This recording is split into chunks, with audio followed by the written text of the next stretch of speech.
Question number 10. There are 37 terms in an AP. एक AP में 37 terms है, ठीक है.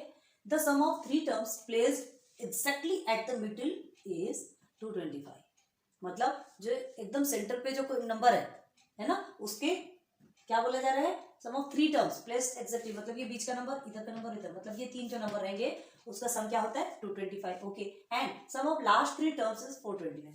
जो सबसे लास्ट में रहेगा और उसके पहले का उसके पहले, ये तीनों का सम क्या होगा 429. मतलब यहाँ पे भी दो कंडीशन गिवन है आपको, ठीक है. 37 टर्म्स है, ये आपको पता है. एपी है, ये भी आपको मालूम है, ठीक है. तो आप क्या बताया जा रहा है इसमें, सम निकालना है टर्म्स के, जो कि मिडिल के 225 है एंड लास्ट के 429 है. तो हम टर्म्स कैसे निकालेंगे बताओ. मिडिल 3 टर्म्स का सम 225 है, ठीक है. दो कंडीशन की वाला दिख रहा है, तो लास्ट के 3 तो आप पता कर सकते हैं, लास्ट का 3 आप पता कर सकते हैं, सम ऑफ द लास्ट 3 टर्म्स, क्योंकि 37 जो दिया है ना, T37 आपसे क्या पूछा जा रहा है, देर आर 37 टर्म्स, तो ये 37 लास्ट हो गया, तो T36 T35, बस ये तीनों का प्लस करके इज इक्वल टू कितना आने वाला है 429. ये तो आप निकाल लोगे, ठीक है, ये आप निकाल लोगे. अब आपको करना क्या है, मिडिल टर्म है ना, 3 मिडिल टर्म आपको देखना है, उसका सम आपका 225, तो उसको सॉल्व करना है. बाद में आपका ए और डी सब बाद में निकलेगा, अभी पहले इस कंडीशन को सॉल्व करना है, फिर उसके बाद इस कंडीशन को सॉल्व करना है. दोनों में से फिर जो हमको क्या मिलेगा, दोनों में से कुछ इक्वेशन मिलेंगे, लीनियर इक्वेशन इन 2 वेरिएबल्स वाला ही क्वेश्चन बनेगा ये, और फिर उसे सब्ट्रैक्ट करेंगे, सब्ट्रैक्ट करने के बाद जो आंसर आएगा उसमें हमको डी मिलेगा, और फिर उस डी की वैल्यू को सब्स्टिट्यूट करेंगे तो ए मिलेगा, फिर वैसे ही हमारा एपी बन जाएगा.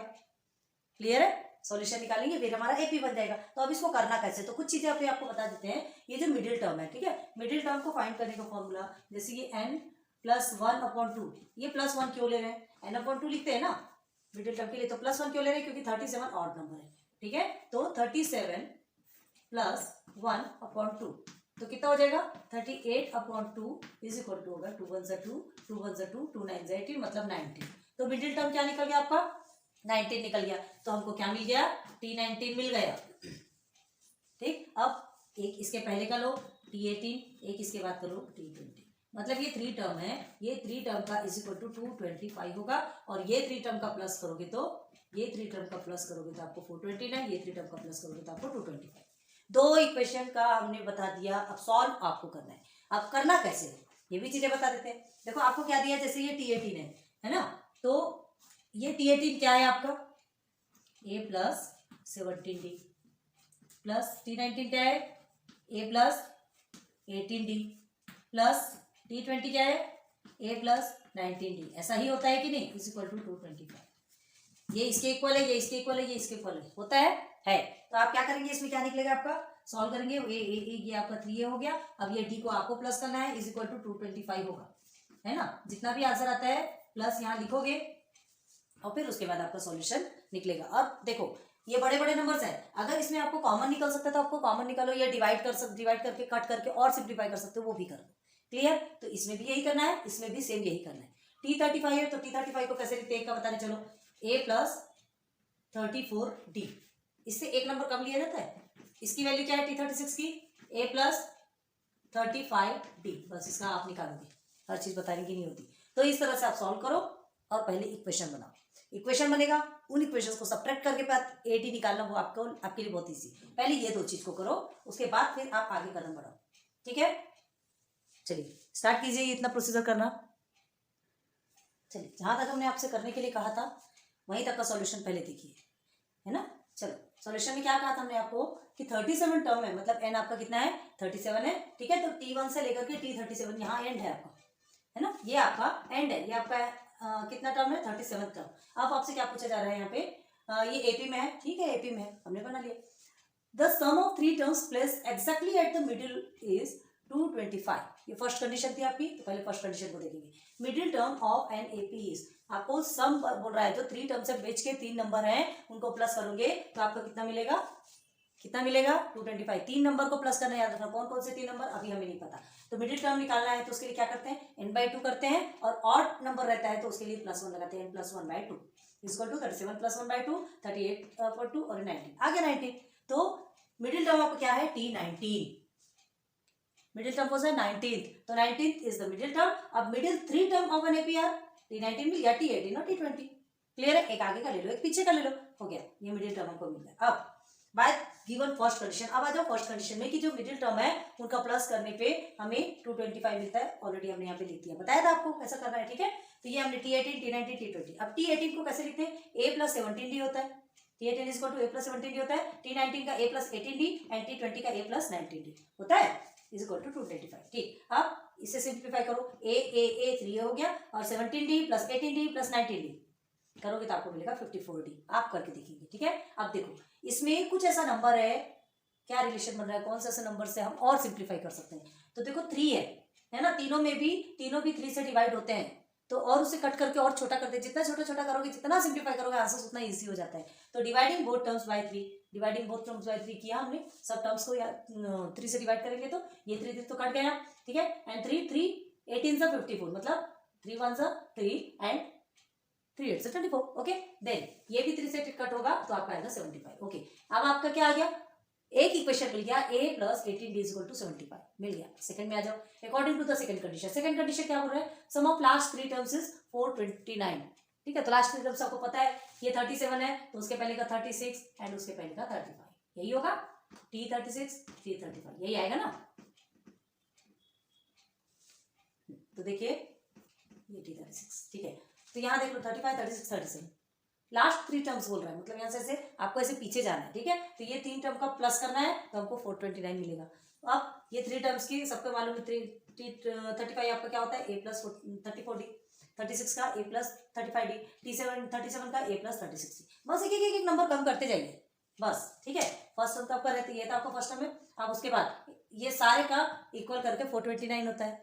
क्लियर, चलो ये हो गया। अब ए तीनों को प्लस कर दिया, 34D 35D 36D तीनों को प्लस करेंगे तो हमारा क्या आएगा 105, वो आप करके देखेंगे, इज इक्वल टू 429 हो गया, ये आपको मिल गया। अब हमको क्या करना है, ये आपका सेकंड बना गया। चाहो तो आप इसको भी सेकंड ले सकते हो, इसे और इसे भी सेकंड ले सकते हैं, लेकिन हमने नहीं लिया, हम और सिंप्लीफाई करते, जितना काट सकते हो उतना काट पीट के बर्बाद कर दो। और फिर जो सोना बोलते हैं ना, कितना गला सकते हो, पानी बना सकते, पूरा पानी बना दो, और फिर जो निखर के आता है वो हमारा कनक सोना, वो चमकदार होता है, वो असली सोना कहलाता है। तो इसको भी और हमको गलाना है, जितना गला सकते हैं। तो इसे भी हमने गलाया, क्या करेंगे 3 से डिवाइड कर देंगे, तो 3 से डिवाइड करेंगे तो और सिंप्लीफाई होकर हमको A plus 35D is equal to 143 मिल रहा है। कैसे कट किया आप देख लीजिए, यहाँ पे 3 कट हो गया, 3 से ये 35 बार में कट हुआ, 3 से ये 143 बार में कट हो गया। क्लियर, तो ये सेकंड इक्वेशन मिल गया। First equation this, second equation this. अब ये दोनों इक्वेशन को सब्ट्रैक्ट करना है, इक्वेशन 1 फ्रॉम 2 आप सब्ट्रैक्ट करेंगे। आप इसको ऊपर रखो, इसको ऊपर रखो, मर्जी आपकी, डिपेंड आप पे करता है, ठीक है। आंसर वही आएगा बस। अब सब्ट्रैक्ट करेंगे तो ये प्लस माइनस तो माइनस हो जाएगा, और यहाँ माइनस और प्लस माइनस हो जाएगा, ठीक है। 75 143 माइनस करेंगे आपका 68 आता है, ये भी आप करके देखोगे। 18 में 35 माइनस करोगे तो 17, लेकिन बड़े डिजिट के आगे माइनस है, यहाँ पे बड़े डिजिट के आगे माइनस है तो हम साइन माइनस का ही रखेंगे। Okay, then D is equal to -17 multiplication पर डिवाइडेशन पे चला जाएगा। अभी देखो रफ में हमने करके रखा है, यहाँ कट नहीं किया, ये माइनस माइनस आपका कट हो जाएगा, देखो काट दिया हमने, 17 1 and 17 4 68, D is equal to 4। Clear, मतलब D की वैल्यू आपको मिल गई। यहाँ तक क्लियर हो गया क्या? अब आपको और आगे बता दें, D की वैल्यू मिल गई है तो अब आप क्या करेंगे, कोई भी इक्वेशन पे, चलो इक्वेशन 1 पे ही रख लो, तो इक्वेशन 1 पे सब्स्टिट्यूट करोगे D की वैल्यू को तो आपको A की वैल्यू मिल जाएगी। क्लियर है, तो हमको A भी मिल गया, D भी मिल गया, और हमको क्या फाइंड करना है, राइट द AP, हमको AP बनाना है, AP बनाना है। तो A की वैल्यू, अब AP बनाने के लिए A की वैल्यू और D की वैल्यू ही तो चाहिए, है ना। कैसे करोगे, A plus D A plus 2D, देखो A और D की वैल्यू तो चाहिए, A प्लस 3D कहाँ तक के बनाना है, आप बना सकते हैं, लेकिन इसका एंड भी दिया है आपको, क्या दिया है, T37 भी दिया है, ठीक है। तो A प्लस 36D इसकी भी वैल्यू आपको निकालना है, ठीक। तो T37 अब इतना बड़ा सॉल्व करने के लिए हमको हम क्या करते हैं, यहाँ से तो चलो छोटे छोटे सॉल्व हो जाएंगे, लेकिन जब बड़े बड़े टर्म्स आते हैं तो उसके लिए हमको फॉर्मूला मिला है TN का, तो T37 रख लीजिए TN के फॉर्मूले में और सॉल्व कीजिए, ठीक है। तो अब उतना बता दिए, इसको पहले नोट डाउन करो अच्छे से, और फिर जो नेक्स्ट है उसको भी आप प्लीज खुद से कीजिए, बहुत ईजी है, हमने पूरा प्रोसीजर बता दिया आपको। चलिए नेक्स्ट पेज है ना, D4 तक के हमने आपको बताया था, ठीक है। अब आगे देख लो, ये D4 को हमने इक्वेशन 1 में सब्स्टिट्यूट करेंगे, तो सब्स्टिट्यूट करने के बाद क्या आएगा, A plus 18D is equal to 75, ये हमारा क्या था, ये हमारा इक्वेशन 1 था, है ना। अभी हमने रब कर दिया, ये देखो यहाँ देख लो, ये इक्वेशन 1 था, इस इक्वेशन 1 में हमने इसे सब्स्टिट्यूट किया। सब्स्टिट्यूट करेंगे, D की वैल्यू 4 को सब्स्टिट्यूट करेंगे तो 18 4 से 72 होता है। अब A यहीं रहेगा, अब क्या होगा, ये 72 उधर जाके माइनस में हो जाएगा, ठीक है। तो A इज इक्वल टू 3, तो हमको क्या मिला, a इक्वल टू 3 मिला, d इक्वल टू 4 मिला और n equal to 37। n equal to 37 मतलब लास्ट टर्म, मतलब हमको n तक के t37 तक के फाइंड करना है, तो अब निकालोगे। तो therefore t1 t2 t3 t4 t30 सब क्या बनेगा वो देखना है। तो t1 is equal to a, t2 is equal to a plus d, t3 is equal to a plus 2d, t4 is equal to a plus 3d, ऐसे ही करते करते करते करते t37 is equal to a plus 36d। ठीक, यहाँ तक का फाइंड करना है। a आपकी वैल्यू मिली 3, a plus d 3 plus 4 7, a plus 2d 3 plus 2 multiply by 4 11, a plus 3d 3 plus 3 multiply by 4। ठीक है, 3a के साथ में 4 का मल्टीप्लिकेशन हो रहा है, तो ये हो गया 3 4 12 एंड ये हो गया 15। बस ऐसे आप निकालते जाओ, आपको निकालना है तो आप पूरा का निकाल सकते हैं। हमने बस ये निकाल दिया एंड सो ऑन, ये चलता जा रहा है और 37 पे आके रुकेगा, क्योंकि आपका लास्ट टर्म कौन सा बोल रहा है 37। तो t37 कैसे निकलेगा, a प्लस 36t होता है। t37 की वैल्यू क्या है, a प्लस 36t होता है ना, तो a आपका 3 है, 36 के साथ में 4 को d की वैल्यू 4 को रखेंगे, 36 मल्टीप्लाई बाई 4 करो तो 144 आएगा और 3 को प्लस करेंगे तो 147। ठीक, तो therefore AP is what, right the AP बोला है, तो देयरफॉर AP इज 3 7 11 15, चलता जा रहा है 147 तक।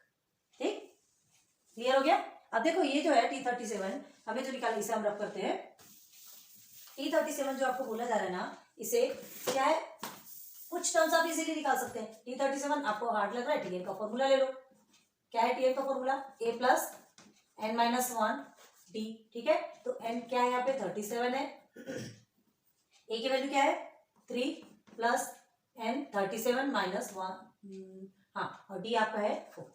देखो वही तो आ रहा है, t37 is equal to 3 plus ये 36 मल्टीप्लाई बाई 4। देखो वैसे ही आया कि नहीं, देख लो आया 3 प्लस 36 मल्टीप्लाई बाई 4 है ना, तो वही है t37 इज इक्वल टू कितना हो गया 147।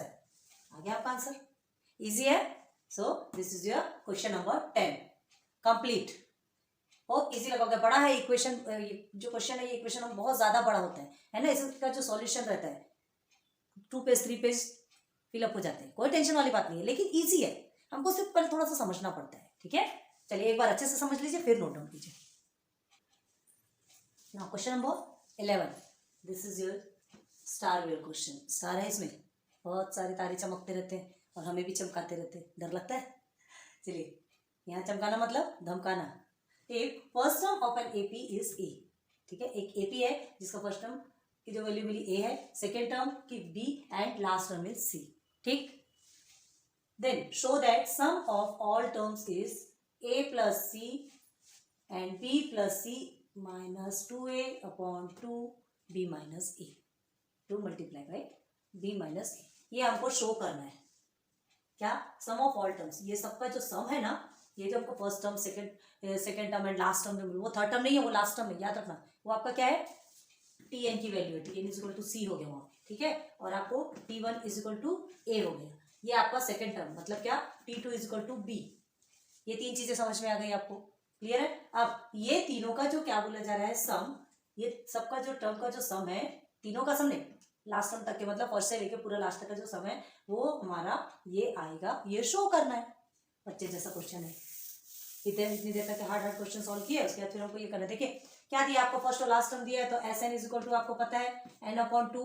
ठीक है, N multiply by t1 plus T N, first और लास्ट टर्म आपको दिया वो आप कर सकते हैं, लेकिन हमको एन पता है क्या, नहीं पता, हमको एन नहीं पता, तो सबसे पहले तो हमको एन फाइंड करना पड़ेगा ना, सबसे पहले हमें एन फाइंड करना पड़ेगा। तो हमको चलो t1 a दिया है, t2 आपको b दिया है, ठीक है, ये और क्या है tn c दिया है, तो एन टर्म हमको फाइंड करना है। तो एन टर्म फाइंड करने के लिए क्या करते हैं, tn का फॉर्मूला लेते हैं। तो पहले tn का फॉर्मूला लेंगे, सारे वैल्यूज को सब्स्टिट्यूट करेंगे। ठीक है, वो सब्स्टिट्यूट करने के बाद हमको n निकल के आ जाएगा, और जब वो n निकल के आएगा उसके बाद फिर हम किस में चलेंगे, वापस से SN के फॉर्मूले में। SN के कौन से फॉर्मूले में, देखो फर्स्ट और लास्ट टर्म दिया, जहां भी फर्स्ट और लास्ट टर्म दिया जाता है तो वहां इस फॉर्मूले का यूज किया जाता है, याद रखना, क्लियर है। कभी भी ध्यान दो, फर्स्ट और लास्ट टर्म दिया तो SN के आप इस फॉर्मूले में नहीं जाओगे, n plus n upon 2 multiply by 2a plus n minus 1d, ये फॉर्मूले में आपको नहीं आना है। SN के इस फॉर्मूले में नहीं, SN के इस फॉर्मूले में रहना है। क्यों, क्योंकि फर्स्ट और लास्ट टर्म दोनों भी दिया है आपको, क्लियर है। जब लास्ट टर्म दिया है तो क्यों जबरदस्ती खेल मजा करना। ठीक है, तो आप पहले क्या निकालोगे, पहले tn निकालोगे, सॉरी पहले n निकालोगे, तो tn का फॉर्मूला लेंगे तो हमको n मिल जाएगा। आपको देखो कुछ चीजें बता रहे हैं, t1 is equal to a है आपका, T2 is equal to B and Tn is equal to C, find n is equal to what. ये आपको करना है और बस Tn में वैल्यू सब्स्टिट्यूट करना है, आपका n निकल के आएगा। क्लियर है? थोड़ा ऑकवर्ड निकल के आएगा, कोई टेंशन नहीं, आप करते चलो, करना मस्ट है। उसके बाद जो भी वैल्यू आएगी Sn का ये वाला फॉर्मूला लेना और इसमें सब्स्टिट्यूट करना। करोगे? ओके, चलिए, सो लेट्स स्टार्ट। तो चलिए देखते हैं सॉल्यूशन। क्या बताया था हमने? देखो, आपको first term A, second term B and last term is C। ठीक है, T1 A, T2 B, Tn C। Okay, अब आपको क्या करना है? Then show the sum of all terms. ये बताना है कि पूरे टर्म्स का जो सम है वो ये बन के निकलेगा। ये क्वेश्चन पूछ रहा है आपसे, ये बन के निकलेगा, ये आपका क्वेश्चन है। ठीक है, तो हमको तीन चीजें मिल गई। डी भी हमको मिल जाएगा, क्यों? क्योंकि फर्स्ट टर्म और सेकंड टर्म मिला है, तो हम डी कॉमन डिफरेंस ऑलरेडी निकाल सकते हैं। तो डी क्या निकालोगे? T2 minus T1। T2 आपका B है, T1 आपका A है, तो B माइनस A। तो D इज इक्वल टू क्या हो गया?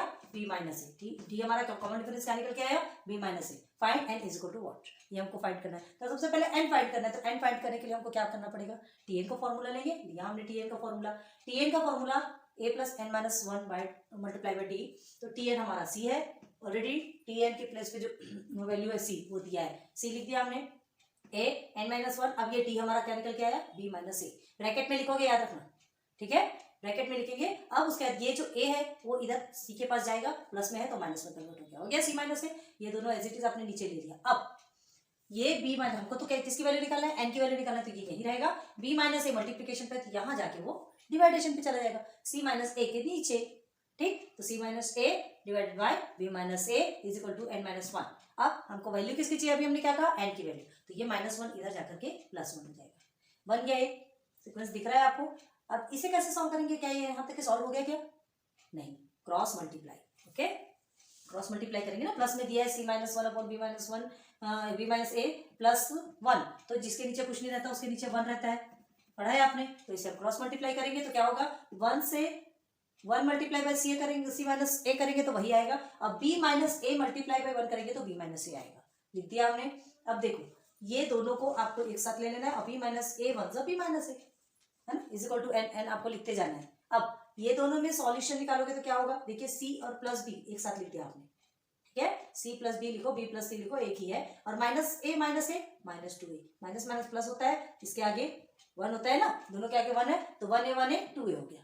ठीक है, लेकिन माइनस है तो माइनस ही लगेगा। C plus B minus 2A upon B minus A is equal to n। n की वैल्यू क्या निकल के आई? हमने क्या कहा था आपसे? पहले ही कहा था जब आपको समझा रहे थे ना, तो उस समय ही आपको बताया था कि थोड़ा ऑड निकलेगा, आपको भी समझ में नहीं आएगा, माइंड थोड़ा सा घूम जाएगा कि ये आ क्या रहा है, हम कौन से वे पे जा रहे हैं, तिरछे तिरछे चल रहे हैं। ठीक है, लेकिन आप सही चल रहे हैं, आप सही चल रहे हैं, क्योंकि इसका आंसर ही वैसे ही आने वाला है। हमको यही तो, जब शो ये करने बोला तो आंसर इस तरह से तो आएगा।